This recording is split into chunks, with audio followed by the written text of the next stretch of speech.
विश्वास ठेवून आणि तुम्ही तिथं कारखाना बंद आहे म्हणताय, मग आता किती दिवस राहणार आहे? हे बघा ऐका,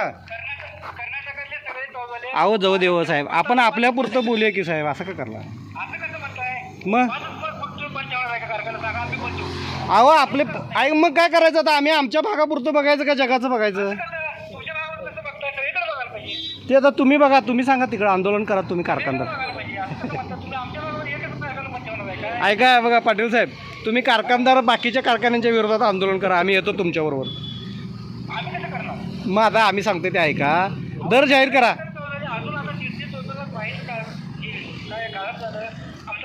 मग आता या निवडणुकीत का चालू केला नाही? मग आता तुम्हाला 15 तारखेला का तोडला नाही? मग आज थांबा ना, मग अजून तुम्ही दर जाहीर करा आणि चालू करा की. आम्ही मान काय तुमचा, आम्ही पण तुमचा मानच राखतो. जाहीर करा ना, जाहीर करा की. नाही आम्ही कशाला विचार, तुम्हाला 2000 रुपये करा, आमची काय अडचण नाही, पण जाहीर करून करा. मला सांगून काय, माझा ऊस नाही ना तुमच्याकडं, इथं शेतकऱ्याला कळायसाठी ते जाहीर करायचं आहे. हो नाही नाही, पेपरला द्या. उद्या तुम्ही 3100 देतो म्हणला तर काय घेणार शेतकरी तुमच्याकडून? काय भांडत बसणार का? मग जाहीर करा ना, पेपरला द्या की. बरं कायदा तुम्हाला लागू आहे ना? हा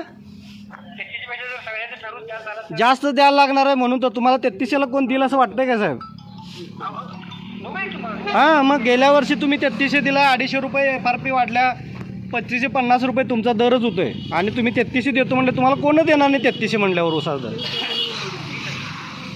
जाहीर करा. आणि हे कुठलं चालू आहे ते कोण आहे मजूर, त्या शेतकऱ्यांना 100-1000 रुपये परत द्यायला लावा.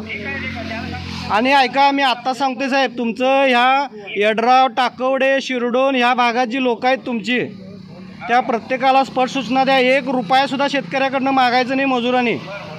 तुम्हाला 28% वाढ गेल्या वर्षी दिली आम्ही तुम्हाला काय विरोध केलेला नाही वाढ द्यायला. आता आणि शेतकऱ्यांच्या मनामध्ये काय तर आणि तुम्ही काय तर भीती घालून पैसे मागू नका. एका बघा ऐका साहेब, त्या कायद्यानं तुम्ही शेती अधिकारी म्हणून त्याला पाळायला बंधनकारक आहे, तुमच्यावर कारवाई होणार आहे, लक्षात ठेवा. तुम्ही प्रत्येकाला स्पष्ट सूचना द्यायच्या, कुठल्याही मजुरानं पैसे मागायचे नाहीत.